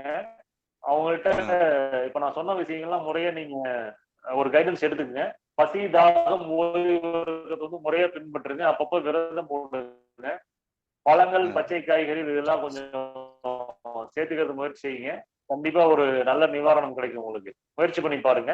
ஏன்னா அவங்க நேரடியா பார்த்தா சொல்லணும். இதெல்லாம் வந்து நான் ஜெனரலா சொல்ல விஷயங்க. நேரடியா பார்த்தா தான் உங்களோட உடல் எப்படி இருக்கு நாடி பார்த்து தான் சொல்லணும். நம்ம இது வந்து ஒரு பொதுவான சிகிச்சை முறை. இது நீங்க பக்கத்துல இருக்க அக்குபஞ்சர் சேராதுன்னா அவங்கள அணுகுங்க. சரியா. நல்லதுங்க. தேங்க்யூ. நல்லதுங்க. வாழ்க வளமுடன். வாழ்க. வாழ்க வளமுடன்ங்க. இதோட முடிச்சுக்கலாமாங்க? ஒருத்தர் hand. நல்லதுமா சரி. நல்லதுமா, இதோட முடிச்சுக்கலாங்க. சப்போஸ் வேற ஏதாவது வாழ்க தேவைப்பட்டுச்சுன்னா வளமுடன். குழுல வேற ஏதாவது தேவைப்பட்டுச்சுனாலும் என்னோட பதிவுல வந்து அழைக்க நம்பர் சொல்லுங்க. நான் போடுறோம். உங்களுக்கு நம்பர் சொல்றேன். நம்பர் நீங்க ஷேர் பண்ணிருங்க. தேவைப்பட்டுச்சுன்னா நான் உங்களுக்கு சொல்லிடுறேன். இப்போ ஒரு சின்ன அவசர வேலையின் காரணமா இன்னைக்கு சீக்கிரமா முடிச்சு. நல்லதுங்க. வாழ்க வளமுடன். சரிங்க. மிக்க நன்றிகள். நன்றிங்க. வாய்ப்புக்கு நன்றிகள். நன்றிங்க. இன்று மிகச் சிறப்பானது ஒரு இயற்கை வாழ்வியல் முறை பற்றி அக்குபஞ்சரிஸ்ட் தேவராஜன் ஐயா அவர்கள் மிகச் சிறப்பாக ஒரு உரை கொடுத்தாரு. ஐயா அவர்களை நாம் நன்றியுணர்வோடு வாழ்த்துவோம். ஐயா அவர்கள், அவர்களின் அன்பு குடும்பமும் வாழ்க வளமுடன். ஐயா அவர்கள் அருட்பேராற்றல் கருணையினால் உடல் நலம், நீலாயுள், நிறை செல்வம், உயர் புகழ், மெய்ஞானம் ஓங்கி வாழ்க வளமுடன், வாழ்க வளமுடன், வாழ்க வளமுடன். ஐயா மிக சிறப்புங்கய்யா. நன்றிங்கய்யா. வாழ்க வளமுடன். அடுத்ததாக நன்றிகள். மறுபடியும் ஹேண்ட் ரைஸ் பண்ணிருக்காங்கய்யா. நல்லதுமா, உங்களுக்கு என்னோட எண் கொடுத்துருங்க. ஒரு அவசர பணியின் காரணமா நான் வெளியில போக வேண்டியது இருக்கு. என்னோட எண் பகிர்ந்துக்குங்க. நான் கண்டிப்பா வந்து அவங்களுக்கான தகவல் தெரிவிக்கிறேன். நல்லது. சரிங்க. நன்றிங்க. நன்றிங்க. நன்றிங்க. நன்றிங்க. நன்றிங்க. நன்றி. மிக்க நன்றிங்க. நன்றி. அடுத்ததாக கலந்து கொண்ட இணை ஆசிரியர்கள் பெருமக்கள் அனைவருக்கும், மெய்யன்பர்கள் அனைவருக்கும் இறை சாதனை மார்க்கத்தின் சார்பாக நன்றிகளும் வாழ்த்துகளும். அடுத்ததாக 8:30 மணிக்கு தற்சோதனை வகுப்பில் அனைத்து இறை ஆசிரியர் பெருமக்கள் அனைவரும் கலந்து கொண்டு ஆன்ம தூய்மை பெறுமாறு அன்போடு கேட்டுக்கொள்கிறோம். காலை